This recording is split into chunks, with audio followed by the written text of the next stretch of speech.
Switch recorder kat rumah.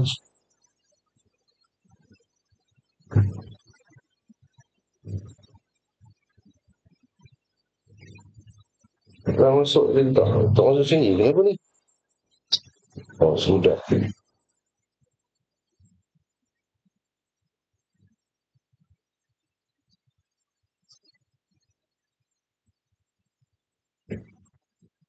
Bismillahirrahmanirrahim. Assalamualaikum warahmatullahi ta'ala wabarakatuh.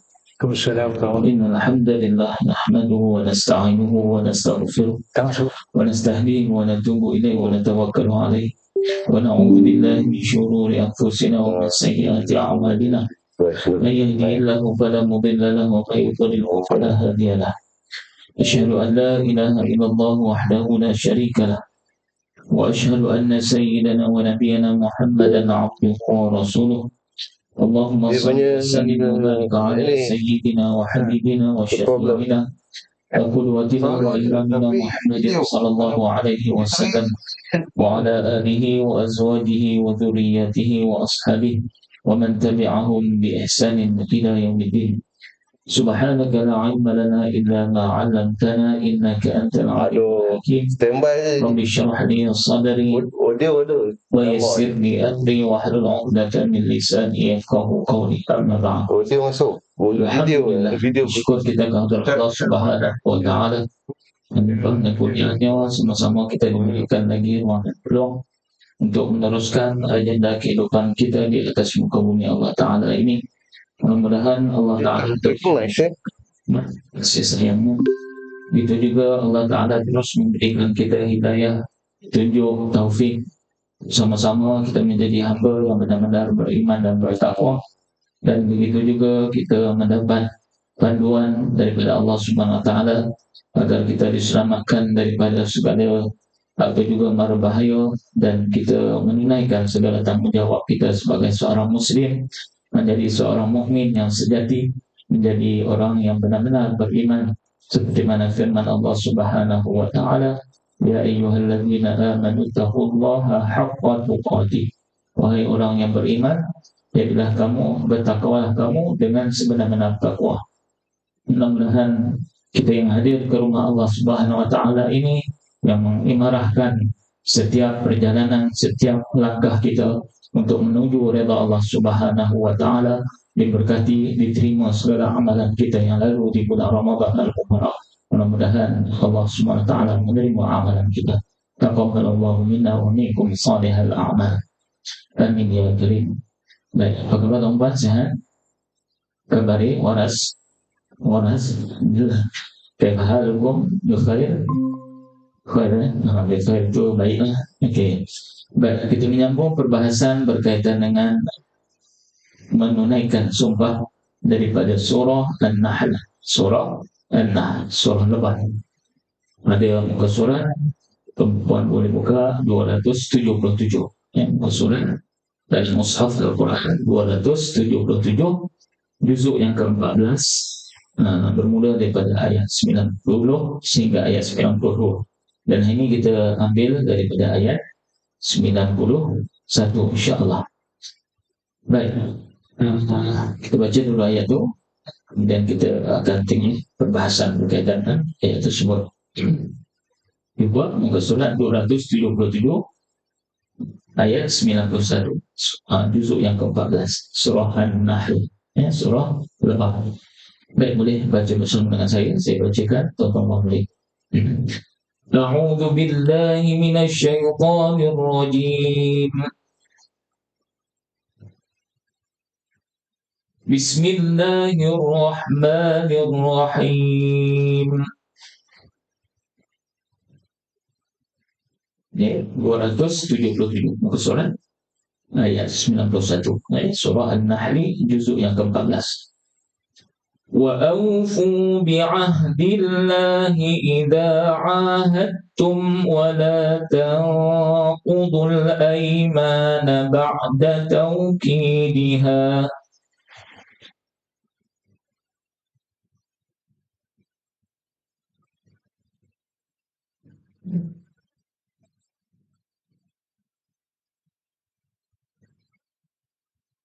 وقد جعلتم الله عليكم كفيلا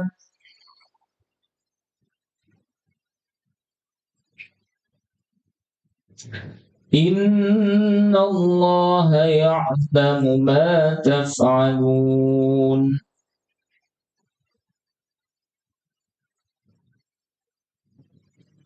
ولا تكونوا كالتي نقضت غزلها من بعد قوة أنكاثا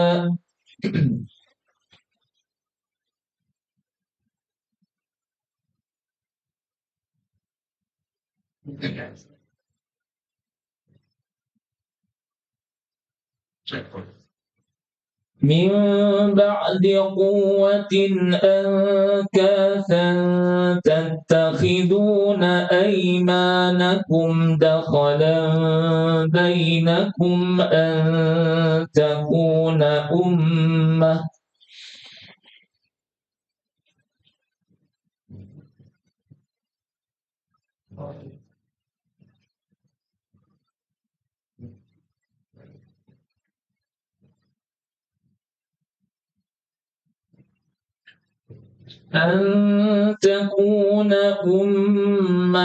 هي أربى من أمة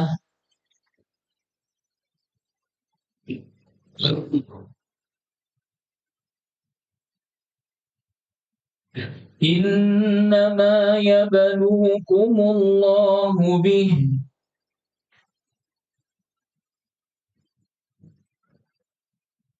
وَلَيُبَيِّنَنَّ لَكُمْ يَوْمَ الْقِيَامَةِ مَا كُنتُمْ فِيهِ تَخْتَلِفُونَ.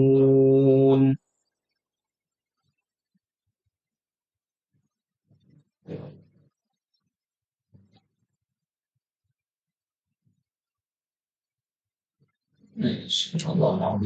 Baik, kita tengok maksudnya secara umum dulu. Wa aufu bi'ahdillahi idza 'ahadtum, dan tepatilah perjanjian dengan Allah Ta'ala apabila kamu berjanji. Apabila kita melakukan perjanjian, banyak janji kita dengan Allah Ta'ala. Kita nak janji hamba Allah Ta'ala yang taat, hamba yang patuh, hamba yang baik, hamba yang muhsin, hamba yang soleh. Maka itu janji-janji kita. Maka hendaklah kita menepati segala apa yang kita janji kepada Allah Subhanahu wa Ta'ala. Dan janganlah kamu membatalkan sumpah-sumpah kamu. Aiman, wala tanqudul aiman. Al-aiman, aiman, satu nama aiman tu bukan iman maksudnya. Aiman, aiman maksudnya sumpah. Dia berbeza dengan iman. Iman iman takwa. Tapi aiman maksudnya sumpah. Aiman, tak kira sama ada alif, tanpa alif pun alif ni menjadi jamaknya aiman. Sesudah meneguhkannya, apabila kita dah ba'da tauqidiha, janganlah kita batalkan segala sumpah-sumpah apabila kita dah meneguhkan iman kita ataupun agama kita. وَقَدْ جَعَلْتُمُ اللَّهَ عَلَيْكُمْ كَفِيلًا, sedangkan kamu menjadikan Allah sebagai saksi kamu, kafil. Kafilah. Mungkin kita pernah dengar kifalah ataupun kafilah. Kafilah. Kalau dalam rombongan, sesuatu rombongan dia ada kafil. Kafil tu maksudnya orang yang bertanggung jawab, ataupun kita panggil gorento bahasa mudah. Gorento ni apa? Penjamin, kafil. Kalau kita macam orang nak buat haji, umrah, sekarang sibuk lah. Saya tiap hari kena sign borang mahram imam kan, dia nak mengesahkan mahram ke tak mahram kan. Tak kira lah anak ke, mak ayah ke, suami isteri ke dan sebagainya. So kita itu dipanggil kafil. Kafil itu maksudnya penjamin. Ayah tadi ataupun suami itu tadi sebagai seorang kafil. Sebab itu kalau kita nak bermusafir, maka perlukan mahram. Itu panggil mahram, bukan muhrim. Kalau muhrim itu orang yang dalam keadaan ihram. Mahram maksudnya yang diharamkan. mahram. So itu adalah disebut kafil, ya. Kafil. Kalau contohnya kalau dululah ustazah ataupun pelajar-pelajar perempuan nak pergi belajar dekat Saudi, contohnya dia mesti ada kafil, dipanggil kafil. Maksudnya guarantor, ataupun nak jadi penjamin kepada pelajar perempuan tersebut. Laki tak apa, tak ada masalah. Kan perempuan ni masalah perempuan lah. Dalam musafir pun ataupun dalam kita nak pergi berjalan dan sebagainya, melancong dan sebagainya, perlu ada kafil. Terutamanya Arab Saudi lah. Arab Saudi dia sangat mementingkan perkara tersebut lah. Kalau di negara di sini pun, kalau IC dia tak ada IC sendirian, dia ada IC sama dengan ayah dia. Kalau pasport, anak-anak dia tu duduk sekali dalam pasport ayah dia. Macam tu, isteri dia termasuk sekali. Kan mungkin baru-baru ni lah baru dia ada sistem sikit lah. Itu payah sikit lah. So mungkin adalah dia punya tu kena keluarkan surat pengesahan ke, macam tadilah. Kalau macam tabung haji tahun ni, dia keluarkan surat mahram kan, pengesahan mahram. So kena tanda tangan lah, disahkan oleh pihak yang berotoriti lah. Dan di situ kan, itu kampung ke JKK lah, apa semua lah sekali lah. Tuan Imam Nazir dan sebagainya lah. Itu prosedurnya. Kita disebut dalam ayat ni kafilah. Sedangkan kamu telah menjadikan Allah Ta'ala itu tadi sebagai saksi kamu. Maksudnya menjadikan Allah itu sebagai kafil, penjamin dia. Sebab apa? Kita tadi dah berjanji, bersumpah dan sebagainya tadi, maka kita perlu tunaikan. Sesungguhnya Allah mengetahui apa yang kamu lakukan. Innallaha ya'lamu ma taf'alun. Wala takunu kallati naqadat ghazlaha. Dan janganlah kamu seperti seorang perempuan yang menguraikan benangnya yang sudah dipintal dengan kuat. Ini cerita pasal apa ni, yang jadi punya cerita dia pasal seorang perempuan yang gila lah, perempuan yang kurang akalnya, waras, kurang waras. Dia pintal, dia buka balik, pintal, buka balik, gitu. Okey. Menjadi cerai-berai kembali, angkata, setelah kuat tadi dah ikat, ceraikan balik, ya. Contohnya kalau dulu ibu-ibu mengandung, dia suka apa? Jahit lah apa, dia kerik dia punya, ngait kan, ngait lah, macam lah sekarang dah. Jangan nak tengok apa mak-mak, ibu-ibu muda-muda sekarang, termasuk isteri saya kan. Dulu ada juga, nanti tengok macam tak ada. Buat tak lah. Okay, kan, buat macam-macam lah dulu kan. Orang dulu lah. Sekarang ni beli je. Asalkan ada fulus. InsyaAllah. Baik, ada fulus, ada segala-galanya sekarang kan. Begitulah. Berbeza kehidupan kita. Baik. Kemudian Allah Ta'ala sambung pada firman Allah Ta'ala, tattakhiduna aymanakum, kamu menjadikan sumpah kamu, perjanjian itu tadi, dakhalan bainakum, sebagai alat penipu di antara kamu. Untuk kita menjadikan sebagai helah ke dan sebagainya lah. Itu dipanggil apa? Makar. Disebut dalam bahasa Arab makar. Wa makaru wa makarallah. Makar. Kalau bahasa Hindustan ni pun dipanggil makar juga. Maksudnya apa? Satu perancangan jahat lah. Makar. Jangan kita ada di situ sebagai alat penipu di antara kamu. Disebabkan adanya satu golongan yang lebih banyak jumlahnya daripada golongan yang lain. Antakuna ummah hiya arba min ummah. Innama yablukumullahu bis, sesungguhnya Allah hanya menguji kamu. Yablukum, dengan hal yang demikian itu. Wala yubayyinanna lakum yaumal qiyamah, dan sesungguhnya di hari kiamat nanti akan dijelaskan kepada kamu apa yang dahulunya kamu selisihkan. Takhtalifun, ikhtilaf, apa yang kamu selisihkan. Baik, itu dari segi makna umum lah kita akan tengok. Baik, sebelum kita masuk kepada ayat tersebut, sedikit saya mungkin ulang kaji balik lah. Di segi prinsip dasar pemerintahan Islam, yang pertama kita ada yang disebut sebagai musyawarah. Apa yang disebut musyawarah? Aspek musyawarah yang paling utama iaitu mengenai pemilihan ketua negara ataupun individu yang akan menjawab sesuatu tugas utama dalam pentadbiran ummah. Itu disebut musyawarah. Manakala aspek musyawarah yang lain adalah penentuan bagi pelaksanaan undang-undang ataupun sistem yang telah termaktub di dalam Al-Quran dan juga As-Sunnah Nabi SAW, serta menentukan segala hukum bagi perkara baru yang timbul dalam kalangan ummah melalui proses ijtihad. Itu disebut proses ijtihad. Contohnya, ada satu masalah, so kita nak keluarkan hukum ataupun kita panggil fatwa sana, fatwa, maka dia ada jawatan kuasa fatwa. Ikut negeri-negeri, seluruh negeri ada. Kita ada berapa negeri? 14 kan? 14 masuk wilayah, betul? 14 14 lah jawatan kuasa negeri masing-masing. Contoh saya di Negeri Sembilan ada jawatan kuasa. Fatwa Negeri Sembilan, dia adalah ahli dia kan. Selangor ada jawatan kuasa ni. Wilayah dia ada jawatan kuasa ni. Setiap tu akan ada mufti kan. Setiap negeri pun ada mufti. So itu dia punya peranan dia lah. Dan itu dipanggil proses ijtihad. Ijtihad tu maksudnya bersungguh-sungguh kita mencari dalil, mencari nas, mencari bukti untuk apa yang kita nak bahaskan lah. Apa perkara yang kita nak bahaskan tersebut. Baik, itu musyawarah. Kemudian yang keduanya keadilan.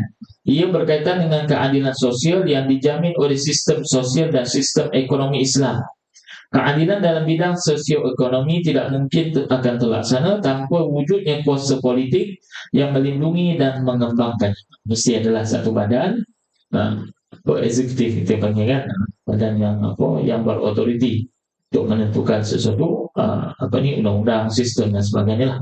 Dalam pelaksanaannya yang begitu luas, maka prinsip keadilan yang terkandung dalam pemerintahan Islam meliputi dan menguasai segala jenis perhubungan yang berlaku dalam kehidupan manusia, termasuklah keadilan antara rakyat dengan pemerintah, antara dua pihak yang bersengketa di hadapan pihak pengadilan.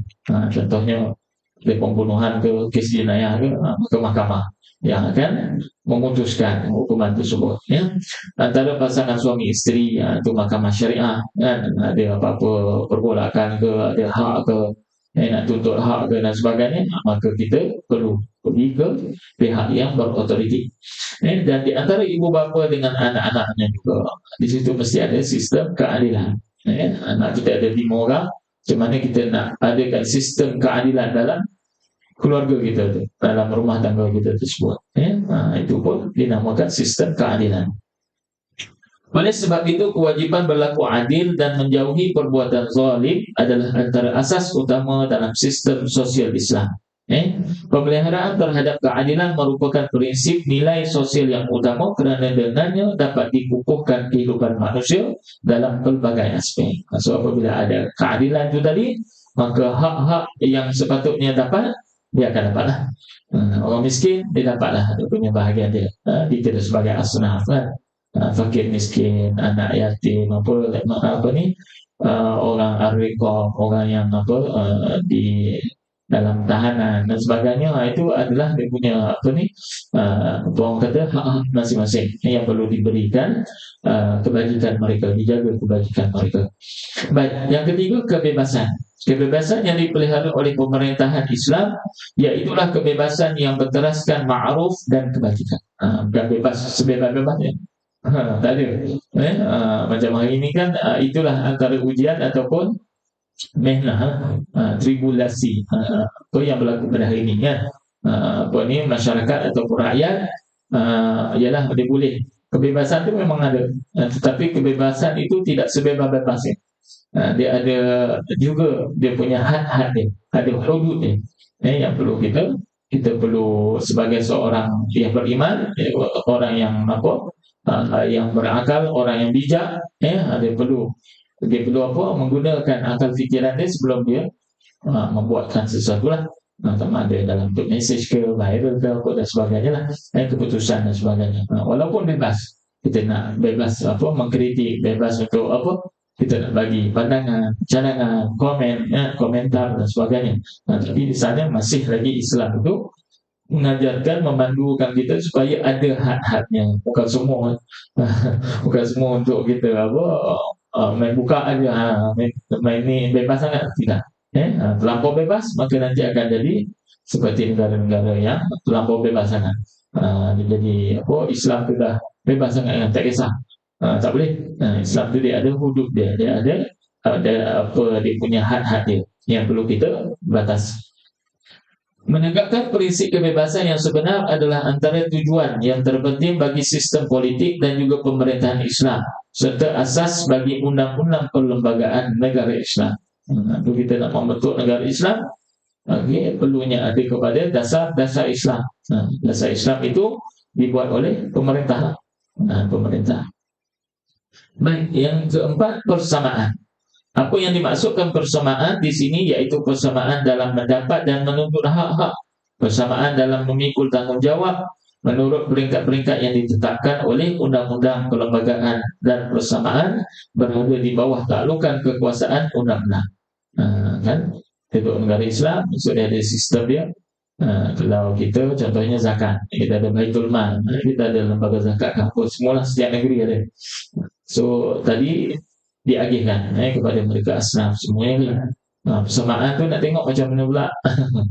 Itu kepandaian ataupun kebijaksanaan orang yang menguruskan Baitul Mal tersebut lah. Pendapatan berapa yang sepatutnya dapat. Kalau tinggal di bandar ni 2,000 rasa macam tak ada apa. 3,000 pun rasa miskin juga. Kan?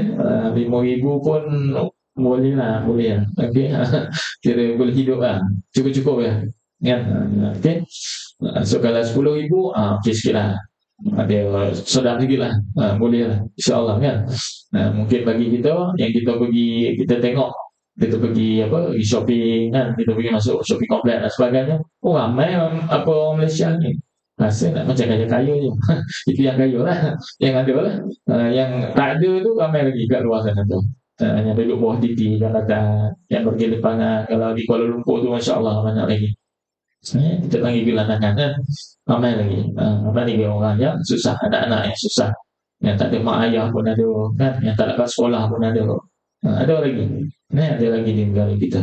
So kita kena buatlah sesuatu setakat mana yang kita mampu. Kalau kita ada pegang jawatan dan sebagainya, kita bolehlah melihat masyarakat kita, komuniti kita, untuk membantu mereka supaya mereka tidak ketinggalan.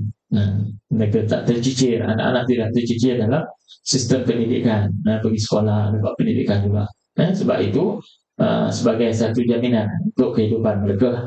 Bukan kata hari ini sijil tu penting, tidak juga. Siapa yang bijak ni, nak bijak tu dia mesti ada ilmu dulu kan. Dia kena ada ilmu dulu, dia bermula dengan ilmu. Sebab itu dalam Quran pun Nabi SAW diturunkan wahyu, Iqra, kena baca. Ilmu tu tak datang macam tu, dia kena belajar. Kita kena mencari ilmu. Sebab tu dalam bahasa Arab disebut talabul ilmi, mencari ilmu, menuntut ilmu. Kita kena tuntut ilmu. Ilmu tak boleh datang sendiri, tak ada. Dia datang sendiri je, tiba tak boleh. Kita kena cari, kena baca, kena kaji, kena buat research dan sebagainya lah. Itu nak menunjukkan bahawa kita adalah mengikut dia punya step dia, atau ikut kita punya resminya, resahnya kehidupan kita begitu. So pendidikan sangat penting. Baik. Kemudian yang kelima, hak menghisap pemerintah ada juga diberikan. Hak rakyat untuk menghisap pihak pemerintah dan hak untuk mendapatkan penjelasan terhadap tindak tanduknya. Prinsip ini berdasarkan kewajipan pihak pemerintah untuk melakukan musyawarah dalam hal-hal yang berkaitan dengan urusan pentadbiran negara dan umat. Kalau bahasa kita sekarang kita sebut kabinet lah. Kita ada dalam politik ada kabinet. Kabinet itu yang menentukan dasar-dasar negara, dasar apa yang ada bawa, apa yang perlu diberi kepada rakyat dan sebagainya. Ada bajet dan sebagainya di situ. Hak rakyat untuk disyuarakan, untuk dibentangkan ataupun dikedepankan, iaitu kewajipan setiap anggota dalam masyarakat untuk menegakkan kebenaran dan menghapuskan segala kemungkaran.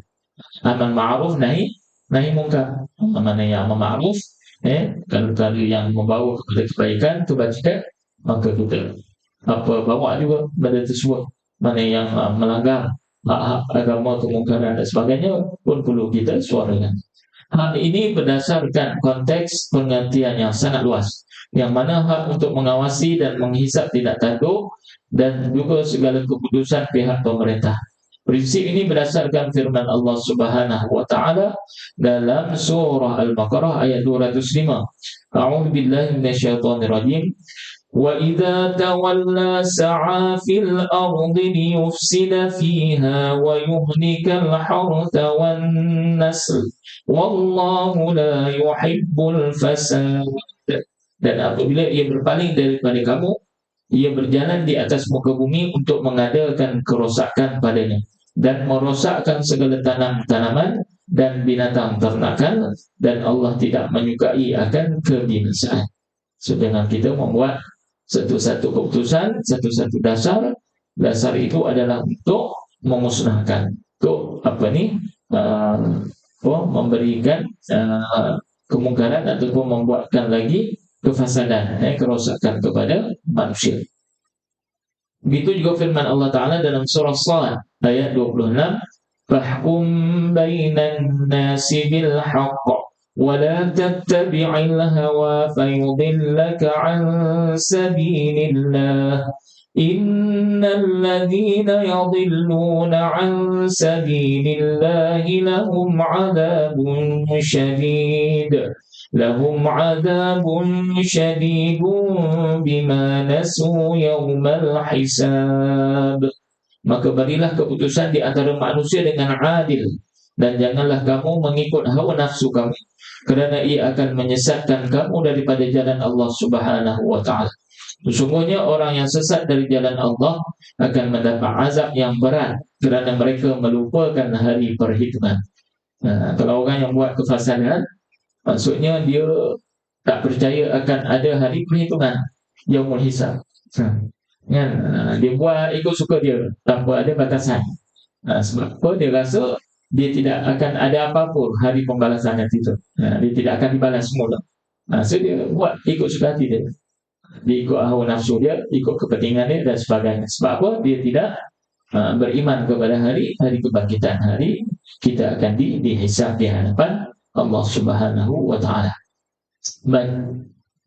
Kita melihat pada ayat tadi, wa aufu bi ahdillahi idza ahadtum. Allah memerintahkan kamu agar menepati perjanjian.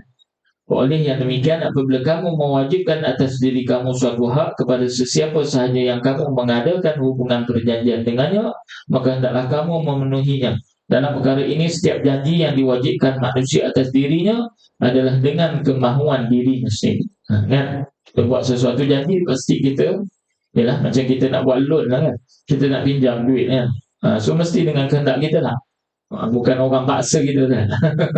Kan, kita sendirilah cari borang ke, ataupun kita contact agent ke dan sebagainya kan.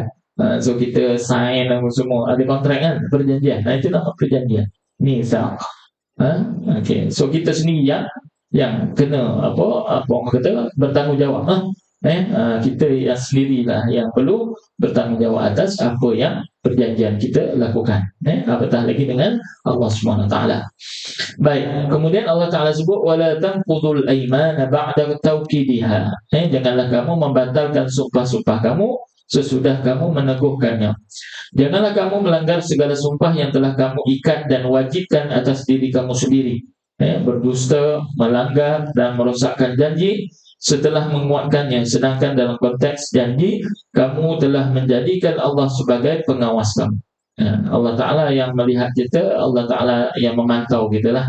Allah Ta'ala yang menjadi apa orang kata supervisor lah. Supervisor kita yang melihat setiap tindak tanduk kita. Justru siapa yang memenuhi janji dan siapa yang melanggarnya, pastilah Allah Ta'ala akan memberi balasan terhadap perbuatan masing-masing. Yang setimpal lah. Kalau dia janji tapi tak buat janji, tak tepati janji, maka dia nama pengkhianat, betul? Pengkhianat. Pengkhianat ni penjenayah lah. Sebab dia apa? Sebab dia tidak menunaikan janji dia. Tapi kalau orang yang beramanah tadi, maka dia tunaikan janjinya, maka dia disebut sebagai Al-Amin. Itu gelaran bagi Nabi SAW. Al-Amin. Al-Qawi, Al-Amin. Al-Amin yang beramanah, jujur, telus. Itu yang perlu ada dalam kehidupan kita. Baik, wa qad ja'altumullaha 'alaikum kafila. Sesungguhnya Allah Taala itu sebagai saksi kamu. Sesungguhnya Allah mengetahui apa yang kamu lakukan terhadap segala janji kamu dan juga sumpah dengan Allah Taala. Adakah kamu akan memenuhi ataupun merosakkan janji ataupun sumpah tersebut? Allah Taala mencatat segalanya dan akan bertanya kepada kamu tentang perkara yang kamu lakukan terhadapnya. Maka jagalah diri kamu untuk bertemu dengan Allah Subhanahu Wa Taala di hari akhirat nanti, sedangkan kamu dalam keadaan menyalahi perintah dan juga larangannya, sehingga kamu menerima siksaannya yang teramat pedih. Auzubillah. Nah, kita minta dijauhkan supaya apa janji kita, apa sumpah-sumpah kita, maka kita dah tunaikan. Kalau kita ada nazar, misalnya nazar, betul, nazar hendak kita tepati. Kita dah menazar, okeylah. Sekian kita nazar, maka kita tunaikan nazar kita. Nazar tu kira janji juga. Janji kita, sumpah kita.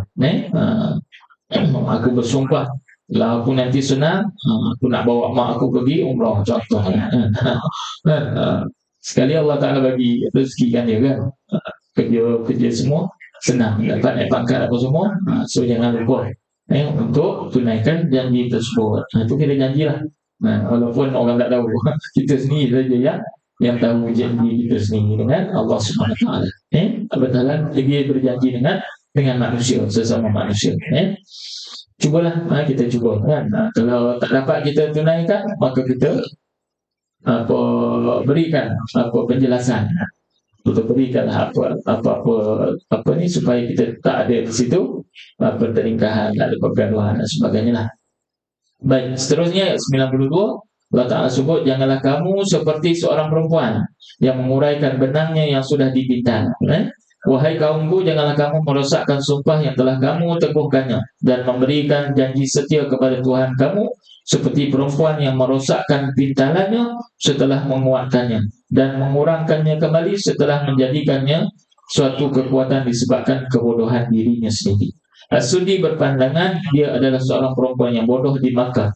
Setiap kali dia memintal, maka dia akan merosakkannya setelah dia menguatkannya kembali. Kesimpulannya, Allah menyamakan keadaan orang yang merosakkan perjanjian dengan keadaan perempuan yang merosakkan pintalannya setelah dia menguatkan pintalan tersebut. Oleh itu, pelanggaran janji bukanlah perbuatan orang yang berakal, bahkan pelakunya termasuk di kalangan orang yang bodoh. Kan Allah Ta'ala buat satu perumpamaan, misalan. Bahasa kita kan kita sebut misalan. Kalau apalagi bahasa yang cantik, bidalan. Bidalan, satu perumpamaan supaya kita ambil pengajaran. Kalau orang yang tak tepati janji, dia masuk dalam golongan orang yang bodoh, seperti mana orang perempuan yang dia ikat waktu dia uraikan balik rambutnya tadi. Baik, tattakhiduna aymanakum dakhalan bainakum. Kamu menjadikan sumpah yang kamu ucapkan akan menepati janji dengan orang yang kamu adakan ikatan perjanjian dengannya sebagai tipu belaka. Kita tak tepati janji kita tadi, sumpah kita, supaya mereka berasa tenang terhadap kamu, sedangkan kamu sendiri menyimpan niat untuk mengkhianati. Kalau kita memang betul-betul ada masalah, macam contoh PKP ni kan, kita berhutang dengan bank banyak je kan, tapi ada moratorium.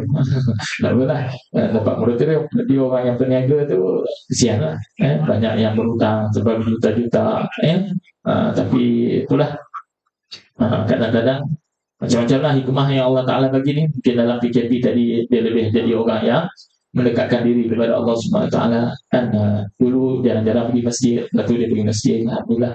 Sebelum tu dia kurang solat, maka dia jadi orang yang menjaga solat dia. Banyaklah benda-benda hikmah yang kita tak tahu, yang berlaku dalam kehidupan kita ni.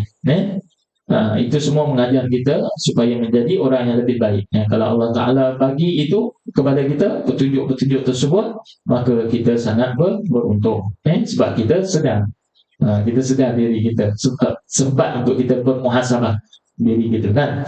Baik, kemudian Allah Ta'ala tutup ayat ini, innama yablukumullahu bih. Sesungguhnya Allah hanya menguji kamu dengan hal yang demikian. Dalam perkara ini Allah memperlakukan kamu seperti perlakuan orang yang sedang menguji dengan menyuruh kamu supaya memenuhi janjinya. Apabila kamu berjanji, ini adalah supaya dia mengetahui, Allah Ta'ala mengetahui adakah kamu berpegang teguh kepada janjinya dan bai'ahnya kepada Rasulullah SAW. Begitu juga kamu terpedaya kerana kebanyakan jumlah kaum Quraisy dan kekuatan mereka serta sedikit dan lemahnya kaum mukminin secara zahir.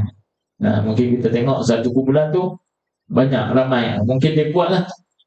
Contoh kalau katalah syarikatnya, syarikat kita tengok pekerja dia 3,000 orang, dengan satu lagi syarikat hanya 10 orang, 50 orang. Kan? So mana yang lagi, kalau bank pun dia akan tengok kan, ni syarikat besar kan, ni multi apa orang kata multinational punya syarikat besar, nak dibandingkan dengan syarikat yang ciput ni tadi. Begitu jugalah mungkin jangan kita melihat itu sebagai apa, sebagai satu benda yang zahir. Itu belum tentu lagi kan. Mana tahu apa syarikat yang besar itu tadi boleh bankrupt dibandingkan syarikat yang kecil, hidup dia sampai bila-bila kan, walaupun dia kecil gitu kan. Dengan kita berpindah kepada satu kuasa yang lebih besar disebabkan ada kepentingan dan sebagainya tadi. وَلَا يُبَيِّنَنَّ لَكُمْ يَوْمَ الْقِيَامَةِ مَا كُنْتُمْ فِيهِ تَخْتَلِفُونَ. Dan sesungguhnya di hari kiamat akan dijelaskan kepada kamu apa yang kamu selisihkan dahulu. Sesungguhnya Allah Ta'ala benar-benar akan memperlihatkan sesuatu ketika kamu datang kepadanya di hadapannya di hari kiamat nanti. Setiap golongan di antara kamu Allah Ta'ala akan memberikan balasan atas perbuatan mereka di dunia. Yang berbuat baik akan menerima balasan yang baik, dapat syurga Allah SWT, husnul ma'ab. Kita dapat husnul ma'ab. Manakala yang berbuat jahat pula menerima balasan adzabun syadid ataupun su'ul hisab. Amalan kita yang termasuk dalam keburukan kehisaban kita. Baik, akhirnya antara pengajaran yang boleh kita ambil, Allah Ta'ala memerintahkan supaya kita berlaku adil dalam setiap perkara yang kita lakukan, tak kira kecil ataupun besar. Tak kira jawatan kita kecil ataupun besar, tak kira apa peranan kita, semuanya kita kena lakukan dengan adil. Itu Allah Ta'ala ajar kepada kita. Kita juga diperintahkan supaya melatih diri berbuat ihsan, iaitu mempertingkatkan mutu amalan dan memperbaiki amalan kita yang lepas supaya menjadi lebih baik. Kita tengok Ramadan yang lalu, adakah dia membawa impak kepada diri kita selepas Ramadan? Adakah dia membawa kita supaya jadi lebih baik, lebih rajin datang masjid, lebih kita berjemaah, lebih kita baca Al-Quran, lebih kita menghadiri majlis ilmu? Ada tak dia punya impak-impak itu? Kalau ada, Alhamdulillah. Maksudnya Allah Ta'ala dah bagi hidayah tersebut kepada kita. Yang ketiga, kita mestilah mengutamakan kaum kerabat terlebih dahulu dalam membuat kebaikan, kerana ini juga adalah sebahagian daripada maksud ihsan itu sendiri. Kita ihsanlah kepada dil qurba, yang orang yang ada ikatan kekeluargaan, yang kita family dululah. Bapa pun family first. Kita tengok kepada ahli keluarga kita dulu. Mana yang kita boleh bantulah.